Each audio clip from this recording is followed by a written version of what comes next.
이거 동영상 보셨어요? 최근에 경기도 계곡 깨끗해졌죠? 계곡 가면은 평상의 닭백숙이 기본 아닙니까? 항상. 우리 뭐 동영상 안 봐도 돼. 우리가 다 살면서 체험해 봤잖아요. 평상의 닭백숙에 돈 써야 되잖아. 근데 문제는 많은 분들이 평상 있는 그 자리를 뭘로 알았다? 오늘 얘기의 포인트. 사유지로 알았다는 거야. 사유지니까 그랬겠지. 사유지니까 평상 설치해가지고 음식도 팔고 돈도 내놓으라 그랬겠지. 다들 이렇게 생각했다는 겁니다. 사유지가 아니었다는 거. 그 국민의 것이었다는 거. 시민의 것이었다는 거. 어이없죠. 불법 증거였어요. 예, 계곡을 다 평정했죠. 국민의 것을 찾아서 국민에게 되돌려 준 겁니다. 참 잘했죠. 나는 이재명 도지사가 도지사 된 다음에 한 모든 일들 중에서 이게 가장 의미 있는 일이라고 생각을 해요. 아니야 이게 훨씬 더 잘한 일이야 이렇게 얘기할 분들도 각각의 관점에 따라서 다양하게 존재하겠습니다만은 제 입장에서는 이거를 최고로 잘한 거로 보는 이유가 국민의 것을 찾아서 국민에게 되돌려 줬기 때문에 제일 잘한 거다. 그런 거예요. 자, 그럼 이걸 이재명 도지사 칭찬하려고 내가 이 얘기를 했느냐. 그거는 나의 빅픽처를 모르고 생각하시는 거고, 이런 게 계곡 평상자리밖에 없을까? 제가 얘기하고자 하는 논지는 이재명 도지사 박수가 아니고요. 요 얘기를 하려고. 국민의 것인데 국민이 국민의 것인 줄 모르고 자기 걸 빼앗겨 놓고도 억울한 줄도 모르는 게 계곡 평상자리밖에 없을까? 화폐 주조이익, 그것도 노다지를, 돈 그 자체인 거를. 평상자리 땅이 아니고요. 그냥 돈 현찰, 국민의 현찰을 국민이 못 가지는 거. 현찰 그 자체. 현찰을 뺏기는데도 뺏기는 줄도 모르고 있는 거. 이게 대한민국의 가장 소름 끼치는 공포라는 거. 플랫폼 공공재까지 가는 것도 많이 간 건데 진짜 핵심은 이겁니다. 국민연금이 삼성의 불법적 기업 승계에 몇천억 원을 털어먹는 거에 대해서 손해보는 거에 대해서 많은 분들이 분노하시는데 몇천억 정도가 아니고요. 100조 가까운 돈을 뺏기고 있다는 걸 국민들이 모르세요. 모르신다고요. 100조의 돈을 국민들이 눈탱이 맞으면서도 원래 그런 것 같다 하고 있는 거예요. 그게 제가 계속 여러분께 말씀드리고 싶은 겁니다. 예를 들어 이런 식으로 말씀드려볼게요. 0.1%의 연리 1%에 0.7%에 대출해주는 사람이 동네에 있다는 소문을 아무한테나 어떤 놈들만 알아가지고 그 놈들만 대출해가지고 나한테 10% 이자로 빌려주고 있었다는 사실을 알게 되면 기분이 어떨까?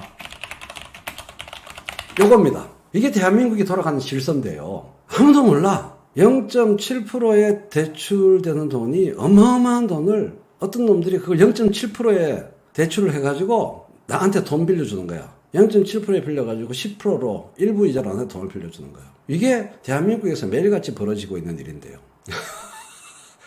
대한민국에서 매일같이 벌어지는 일인데 아무도 이걸 부당하다고 이상하다고 생각 안 해요. 이게 대한민국 그 자체입니다.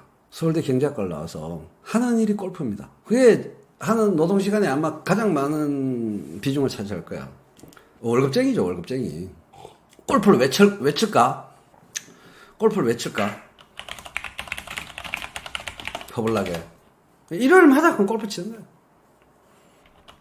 바로 그 저리 돈 뭉치를 땡겨와야 돼.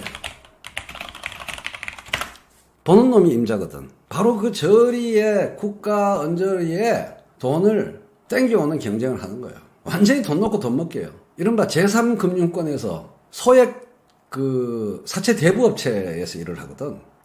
30만 원, 50만 원을 무지하게 센 이자로 빌려주는 업체들 있죠. 소액 대출, 리스크 분산. 정말 급전 50만 원을 만들 수가 없는 사람들. 근데 이자는 무지하게 세죠. 하나하나가 절대 금액은 얼마 안 되는 것 같죠. 50만 원에 이자가 막 2부, 3부 이렇게 간단 말이야. 그런 류의 회사에서 지금 저 저리의 돈 뭉치를 땡기는 역할을 한단 말이야. 땡겨오는 순간 돈입니다. 땡겨오는 순간 돈 빌려갈 사람은 천지빛깔이가 널렸으니까 그 초저리의 돈을 땡겨와가지고 고금리로 돈을 빌려주면 이 회사는 아무것도 생산하지 않으면서 자기 소득으로 자기 돈으로 빌려주는 것도 아니고 생산 안 하는 건 둘째 치고 자기 돈으로 빌려주는 것도 아니야. 그냥 이쪽에서 빌려와서 이쪽에 빌려줘가지고 계속 부자가 되는 겁니다. 돈을 버는 거예요.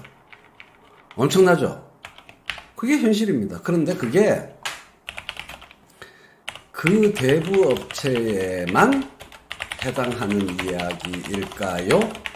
사실은 민간은행 전체가 똑같습니다.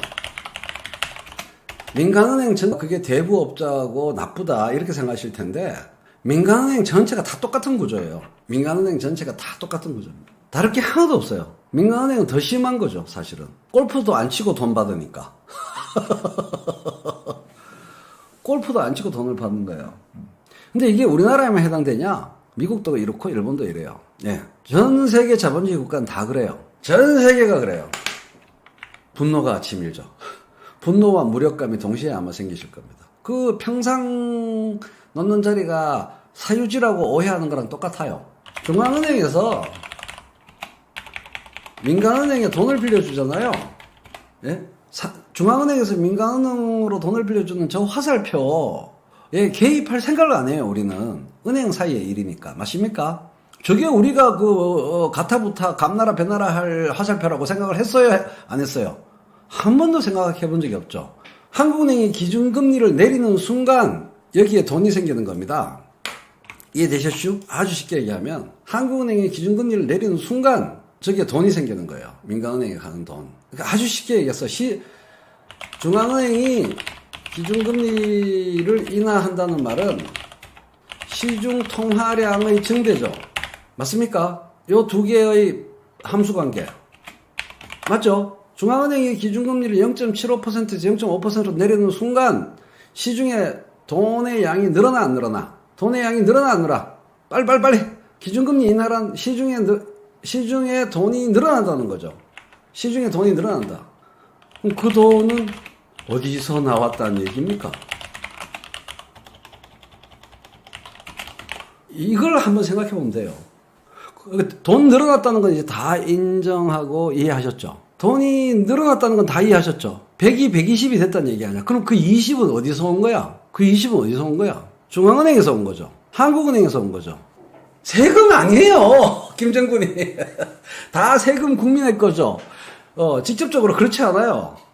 그걸 발권이라고 합니다. 국민 세금을 민간은행에 뜯어가서 가져가는 게 아니에요. 그냥 돈을 찍어서 주는 거예요. 조폐공사에서 돈 찍는 거 아니에요. 그 얘기가 아니에요. 금리를 낮추는 순간 우리 믿고 돈 더 빌려줘 이 말입니다. 종이 돈을 갖고 와가지고 그러니까 통화라는 걸 모르시기 때문에 우리 믿고 더 빌려줘. 너네들 돈 더 빌려줘도 되라는 허락이에요. 이 저금리라는 거는.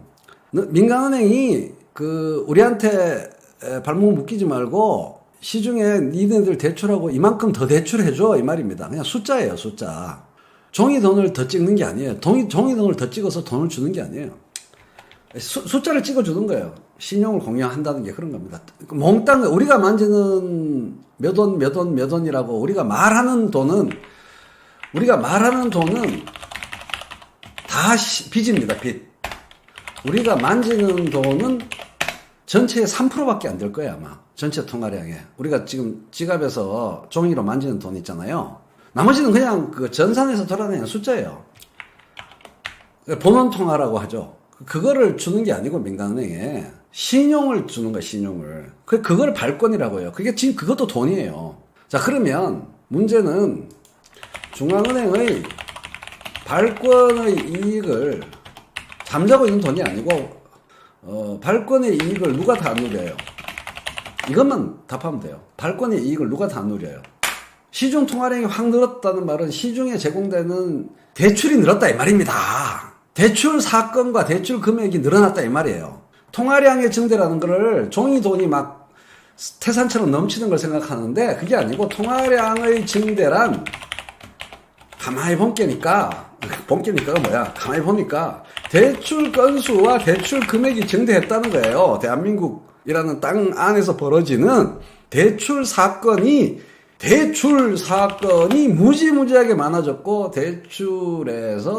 대출되는 금액이 많아져서 그걸 다 X 곱하기 Y를 해보니까 그게 엄청나게 많아졌다는 뜻입니다. 이해되셨죠? 통화량이 늘었다는 말은 그 뜻입니다. 종이돈이 늘었다는 얘기가 아니고 대출이 늘어났다는 겁니다. 대출 사건이 많아졌다는 얘기입니다. 대한민국에.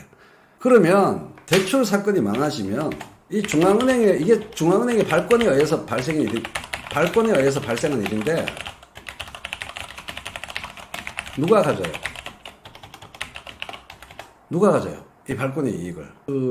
은행뿐만 아니라 민간은행도 누리고 금리가 양호해지자마자 10억, 20억씩 땡겨가지고 아파트를 사거나 주식 투자를 하는 신용이 좋은 사람들 있잖아요.